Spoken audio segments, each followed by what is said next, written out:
Thank you very much. Hello, everybody. I'm Natasha Egan-Shadeen, and I'm a director at WA Communications, which is a strategic communications consultancy. We are based in Westminster, so it's very nice to be out of the bubble for one afternoon. I am a former advisor to Greg Clark for my sins back in 2018, 2019 during the Brexit debacle era, and left government with him when he lost his seat following a rebellion against the Brexiteer votes.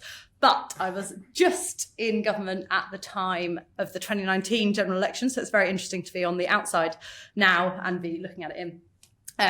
When we put this slot in, we were anticipating a general election in October or November. So much of the things that I'd planned to present on navigating 2024's policy landscape was around the run-up to that general election and then what it could mean into Christmas. But with the general election taking place tomorrow, I've had to rewrite my notes 6 times just today. So I thought I'd focus in on the campaign so far, the polls and what they tell us about the result we can expect, the likely shape of the new parliament, which, as I'm sure everyone is aware, is about to change significantly, and the key policies we are aware of from a primarily Labour perspective, and you'll see why I've focused in on that, that impact the sector. Obviously, if there are any questions, feel free to ask afterwards. Let's move ahead. So, the campaign so far. No surprises that this has dominated the political and the media landscape since Sunak stood in the rain and called a general election on the 22nd of May. And just today, actually, whilst we've been in this room, The Sun has come out to endorse the Tory party in a slightly tongue-in-cheek article which slates all of the policies but says that the Tory day is done and they need some time in opposition. And The Guardian has broken a story saying that Sunak is confiding in his closest friends that he is going to lose his seat tomorrow evening. So it is a very fast-paced and evolving environment. And it's been very personality heavy. So the big Titan-esque debates between Sunak and Starmer, where if you've been watching them as closely as I have, as we have, there's been a significant talking over each other challenge that they have both been criticised for. But you've also seen minority parties, Ed Davey here looking particularly excited to be part of the campaign trail, pushing very heavily on individual personalities to gain cut through. And when we come onto the polling in a second, you'll see why that matters. But there have been some particularly notable moments.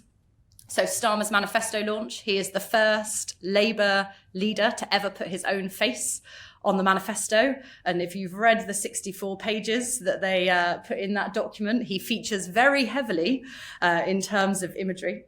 Sunak's departure from the D-Day celebrations, which are one of the most seismic moments in the downturn of an already collapsing voter intention poll. Ed Davey's stunts, which have grown their percentage vote share by about 15% over the course of the election. And then, of course, Nigel Farage's foray into party leadership for reform, which created quite a big stir in terms of the polls, but also has had quite a big impact on the Conservative Party's likely results. So if we turn to the polls, and I've aimed to not be held hostage to fortune here because there are new polls published every 5 minutes. So I am not a pollster, but this is a poll tracker which looks at voter intention from the middle of last year through to now. And I think the thing that stands out is that this election race has bucked the trend of what we would expect to see in polls. So generally speaking, you start with a very large gap between the party most likely to win and the opposition parties, and that narrows the closer you get to polling day as people make decisions, they hear more from leaders. Labour has been consistently tracking a 20-point lead since the middle of last year, even before an election was on the cards. And that has not narrowed, regardless of movements and policy announcements. And they continue to poll at around 40% turnout. So the biggest shift in the polls that we have seen is actually the rise of reform, which you can see just here if you haven't got terrible eyesight. which was triggered by Nigel Farage saying that he would lead the Reform Party into the general election. Before that point, they were tracking at a very, very minor vote share. And we'll go on to this in a second, but that vote rise for Reform has chipped away at the kind of remaining Tory stronghold that would have seen them return a kind of healthy opposition number. I think just a piece of kind of electoral knowledge, you have to get around 95 MPs to be able to stand up enough shadow ministerial personalities to stand as opposition. So if they return less than 95 MPs tomorrow, which when we come on to the next lot of polling could be the case, they will have a significant challenge in putting up enough shadow ministers to provide scrutiny and opposition to a Labour government. So it's going to be a very, very different shape to the parliamentary process if we have that result. So just today, if we look at this slide, so what we're expecting to see is a significant swing to Labour. And I'm sure if you've been following the polls, you'll recognise some of this. And they're predicted to win around a 400 seat majority. But Survation last night put out their last mega poll, which shows Labour returning a 484 seat majority in the House of Commons, which leaves very little room for anybody else. With the Lib Dems returning 61 seats and the Conservatives returning 64. So we take all polls with a pinch of salt because nobody knows what will happen when everybody goes to the actual polling station. But it's been a very interesting example of how polling has been used throughout the campaign in terms of tracking that confidence in the Labour Party and what that has done to then chip away at voter confidence in the Conservative Party. And I think if you look at the new electoral map, so this is based on Survation's MRP poll from a week ago, you can see great swathes of Labour votes and then minority strongholds in some areas. And the things to watch if you're, so there are two more MRP polls to come today, one from More in Common and one from YouGov, but we're expecting them to all look quite similar to this. And if you are staying up overnight tomorrow, there are some key battlegrounds that will show likely outcome for Friday morning after the exit poll. So if you're looking at Labour versus Conservative, Swindon, Nuneaton, Milton Keynes, they're the seats to watch. They're the ones that Labour are pushing for. And if they convert them, they're likely to win this scale of majority. Similarly, in the Red Wall, Rother Valley, Stoke-on-Trent and Grimsby, all returning at about 4 to 5 a.m. for those of you who want to stay awake that late or get up that early. And the true apocalypse now style polling outcomes that are the Conservative versus Labour versus Reform seats. And I could speak all day about tactical voting, but all of the parties in the last 2 days have focused very heavily on vote for us in this patch, and you can beat out the Tories, and Reform are no stranger to that tactic. So obviously Clacton, where Farage is standing, Boston and Skegness and Bury St Edmunds are the ones to watch in terms of where Reform are going to gain seats. Again, returning very, very early in the morning in terms of their results. It's going to be a very interesting night, and I'm sure all of you will be soundly asleep, but we'll be watching every minute of it. What does that mean then in terms of results for the makeup of the House of Commons? And the reason that that is important is because the House of Commons is the legislature in which legislation is made, regulations are formed, and gives the mandate to take things forward. And I'll come on to the policy landscape in a second. But I think what is really important here is that a majority of that size, a 484 seat majority for a Labour Party, means that passing legislation is simple for them. You don't even, you would still have to 3-line whip your MPs, but the likelihood that you have pockets of rebellion that want to stand in your way are very minor. And the need to bring along with you opposition parties is basically null and void. So they will be able to push forward the legislation, the agendas that they want to, and the thing that will hold them accountable is scrutiny from the opposition parties, which are going to be significantly diminished, and voter confidence over the following months. So we have seen a huge swathe of Tory MPs standing down, and this is important as well in terms of what comes next. But there's been this kind of scrabble for candidates and a gap in expertise and tenure, which means that when they try and stand up opposition ministers, they need to think about who actually knows enough about the policy landscape to go toe-to-toe with the minister without the backing of the civil service. And we've also seen kind of Tory faithfuls like Will Tanner, who's pictured here,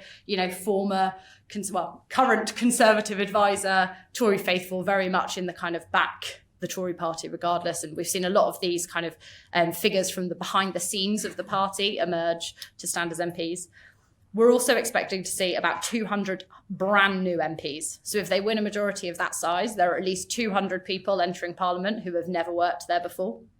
All of these people need to establish offices. They need to get up to speed on parliamentary process. They need to learn what a division bell is. It's quite the learning curve. And there's not actually a huge amount of time between the 9th of July, when Parliament is expected to return, and summer recess, when everybody goes on their lovely long summer holiday and looks ahead to the party conference season to get that in the way. And then also in the polls, we are expecting to see 50, give or take, new MPs from the other parties. So the SNP are likely to lose representation in Scotland. Labour are likely to make significant gains there.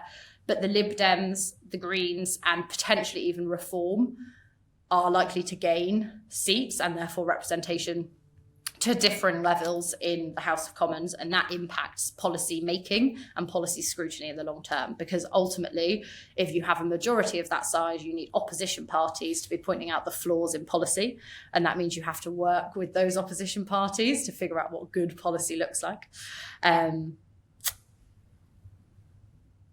It's an interesting landscape. I will be honest, it's not one that I have experienced during my working life. So I think it's going to be very interesting from a policy-making perspective, and kind of how you influence policy is going to take a different form in that. But I think what is really important is that looking at what Labour have said to date now becomes basically the Bible for what the next 5 years looks like, with one important caveat, which I'll come on to in a second. So what does this mean for housing and lending policy? I mentioned the Labour manifesto. It's 64 pages long. It has a lot of nice imagery, and it's very big on ambition and light on detail. And that is because they are expecting to win. So a party that is expecting to win a general election doesn't put detail in its manifesto, because then you are beholden to that detail for the entirety of your 5 years until you go to the polls again and you have to give new detail. So they've been very, very, very big picture.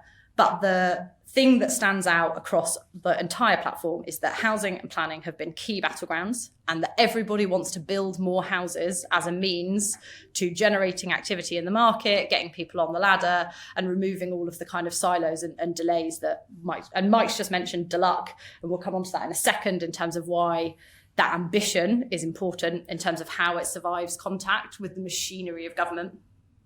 But Labour's housing plan is ambitious and lacks detail.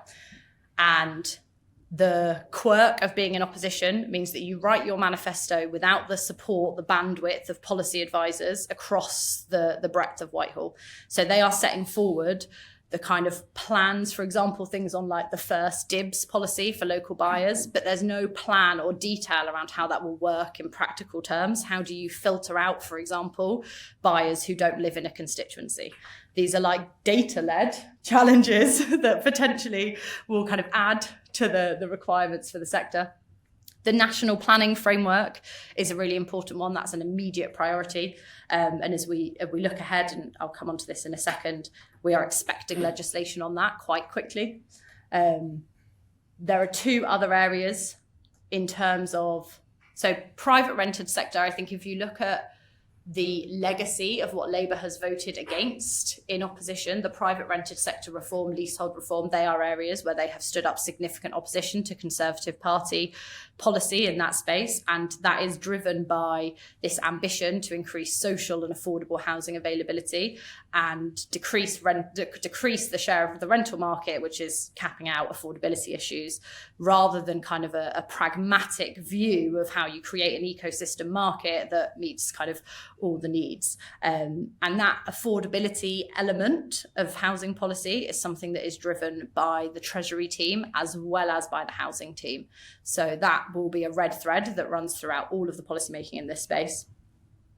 And there is lots of continuity here in terms of what they have opposed or what they have pushed for in opposition. So if you look back at the voting records over the last few months, lots of these issues have been emerging the entire time that the Tory party have been pushing for their own reforms. And I think one thing to pull out here as well is that sustainability, the kind of push for climate change, the abandonment of lots of the things that Sunak has downgraded so that they refocus on that. That's going to be another kind of huge driver of change, again, stemming from Rachel Reeves. And I think if you look at where the power is going to lie in a new Labour government, the Treasury is a central hub to be focused on in terms of both sign-off of all policies that cost money, but also where the kind of ideological driving force is, working very closely with Starmer. The thing to pull out here, though, is that no manifesto survives contact with Whitehall. So when I previously worked in the Department of Business, Energy and Industrial Strategy, one thing I never knew existed before I worked there was that once the manifestos are published, there are strategy teams in all departments stood up who audit the manifesto and go, this doesn't fit with what we've been working on for the last 25 years. And here is how we can either make it fit, or here is how your policy needs to evolve to be practically implementable. That work has been happening for the last few weeks. So when the new ministerial team arrives in their departments, Friday afternoon into Saturday morning, they will be greeted by Director Generals who say, that was a really nice plan, Mr. Minister, Mrs. Minister. Have you thought about this instead? And it is a very interesting moment where political ambition and ideology meets practical policy making, where civil servants have to balance what is practical, feasible and affordable from a policy making perspective. And I think, as Mike said, the officials in DLUC are really bought into this idea that the entire system needs to be innovated and digitised in order to alleviate the barriers that face the home moving and selling process. And the political ambition to get more houses isn't necessarily going to address that. So they will be pushing for incremental changes which allow those things to happen instead. So if you are not already in touch with your relevant civil servants, tomorrow is the day to email them and remind them that you are available for technical and data-led conversations should they need it, to arm them with evidence points for their politically ambitious new ministerial team. What to watch out for in the next few weeks then? The exit poll at 10 o'clock tomorrow is going to be an interesting time. I think there will be many, many celebratory bottles of champagne being popped across Westminster.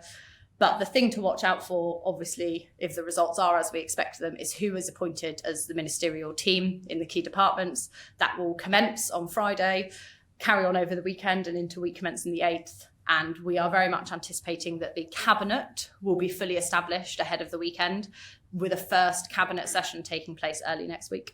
The junior ministerial team might take slightly longer to get in place. But then the thing to watch out for is the advisors. So Labour influencers and advisors in the background now will be given the tap on the shoulder, invited in to be a special advisor in a department. Here you go, here is your department, here's how your plan survives. Contact with the Whitehall machinery. Now, in the next few weeks, we have to make lots of policy announcements, which leads us to the King's Speech, which is taking place likely on the 17th of July, which is 2 weeks from today, where the Labour government will ask King Charles to lay out their legislative agenda for the first parliamentary term, the first year. And in that, we are expecting a finance bill, which will address some of the kind of financial parameters that Rachel Reeves set out that she wants to achieve, and likely a planning bill, which they have said is going to be a first day priority for the Department for Housing, Levelling Up and Communities. And also there will be a number of announcements, I am sure, around how they are going to progress their headline measures, so their workers' rights agenda, their plan around revising the regulatory framework for the financial services market. All of these things are going to come out on the 17th, and then it will be important to look at what the dates are and when things are going to return. We have party conferences taking place at the end of September and early October. I'm not sure how many of you attend party conference, but I think Labour is going to be very well attended, and the Conservative Party conference probably slightly less well attended. But it's going to be a very important moment for the Labour Party, who will face the first round of scrutiny from their grassroots supporters when they return to Liverpool and are asked to comment and confirm policy commitments that they've made over the course of the campaign. And lastly, the Conservative reshuffle. Provided they return enough seats to form the official opposition, which is still the working assumption, they will have to move very quickly over the next few days to establish a shadow ministerial team. They need to stand up a significant number of opposition spokespeople in order to form the official opposition. And part of that challenge is that a lot of very senior Tory MPs are going to lose their seats. So Jeremy Hunt, the Chancellor of the Exchequer, unlikely to be back in Parliament after Thursday. And similarly, people like Brandon Lewis, the chair of the Conservative Party, also unlikely to return his seat. So there is a big gap in terms of how the Tory party re-establish itself. And I've left a question mark there because I have no firm intel on when that might be resolved. So it's definitely going to be one to watch.